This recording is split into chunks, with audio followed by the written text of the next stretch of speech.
Flat Earth Proof 9. The Authorities.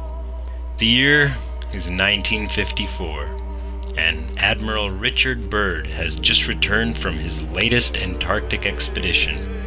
Enthusiastically, he speaks of an unexplored land, quote, beyond the South Pole, as big as the United States.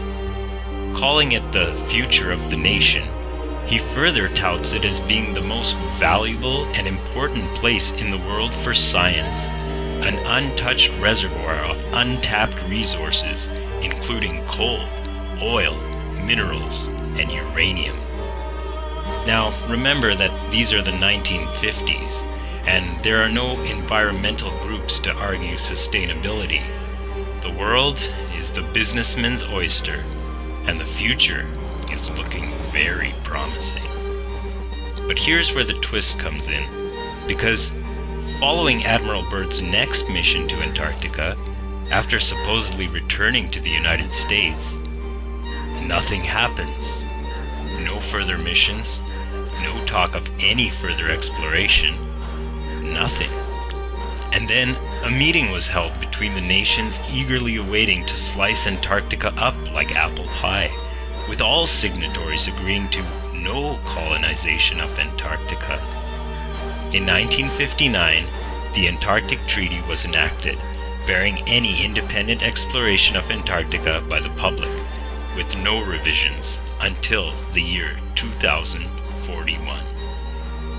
Although independent explorers such as Jarl Anderhoy have attempted independent access to Antarctica, as they've approached the southern latitudes, they've been met by armed ships threatening to open fire on them if they didn't turn around and go back.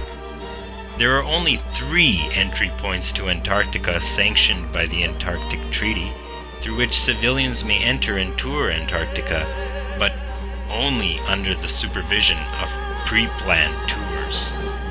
To date, over 50 nations have signed on to the Antarctic Treaty, which, to this day, remains unbreached.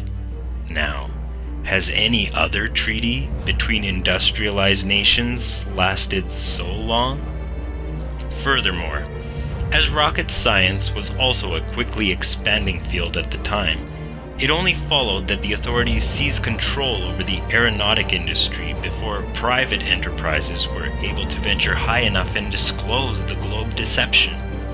With the establishment of NASA, the space program was militarized, and all the best and brightest scientists and engineers were then recruited and compartmentalized by this government agency. The lunar missions were aptly named after Apollo, as their prime purpose was to reinforce the heliocentric paradigm, in that both the Earth and the Moon are orbs orbiting the Sun. In reality, the rocket launches are merely a spectacle, with all launches curving off and falling back to Earth, out of view, and the images they've fed us faked, composited, or downright computer-generated. But the authorities have in fact known what the real map looks like, and they've managed to keep most navigators, astronomers, and the populace unaware behind the globe and celestial sphere, not to mention Mercator's projection. But the United States Geological Survey, or USGS for short, the prime atlas and map makers of the world, have been using a completely different map, the azimuthal equidistant projection, which was developed and proposed 1,000 years ago by Abu Rayhan Biruni, a Persian scholar who believed the Earth was flat. But hey, the authorities that shouldn't be love hiding their secrets in plain sight.